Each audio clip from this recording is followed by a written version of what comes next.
Hey guys, Eric Heyman here at the Joy Homesteading. I am getting into hydroponics this winter. So this used to be my fish tank. I had fish down in the bottom here and all my fish died from an incident where I didn't quarantine some new fish and it ended up killing them all.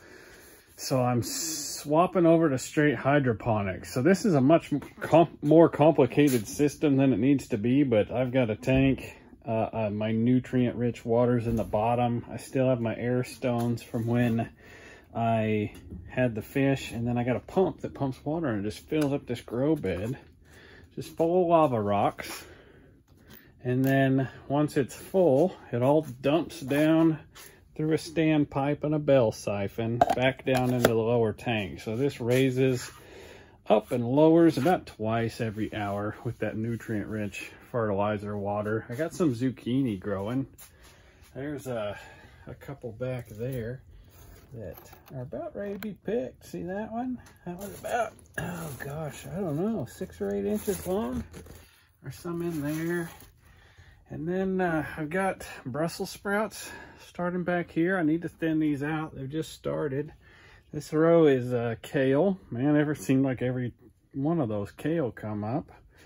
My basil's not quite started yet. There's going to be Swiss chard in this row. And then the rest of these is lettuce and arugula. And then I got some tomato plants that were in here from the fish. So this one's going to start putting on tomatoes here soon. These little grow plugs that you buy, they come in a big bag like this. And they just call them rapid rooters. They're a plug that you start your seeds in, and then if you didn't have a medium like I got with these lava rocks, you just put that in like a net cup if you were just doing straight hydroponics. And then here's the nutrients I'm using. So if you're just gonna do like greens, like salads, you could use probably just this and get away with it. If you want some more micronutrients for the most nutrient dense food that you can eat, this one would probably be a good one too. I did add some of this Flora Bloom to it only because I already have this zucchini going that's been blooming, and I wanted to be able to grow out the rest of the zucchinis, but I don't really intend to grow any blooming plants other than that one.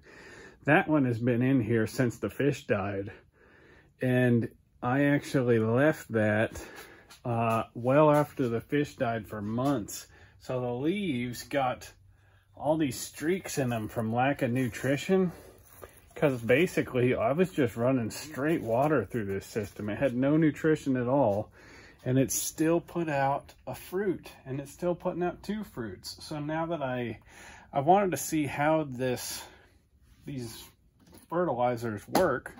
So I left this plant in here that already had this damage from being ran without fertilizer to see how it responds. So now that it does actually start to have nutrients. But the lights are on a timer. I've set the timer to about 18 days. And it seems like you could grow all these things out in about 25 days. So I'm pretty excited about this. And I just wanted to share that with you.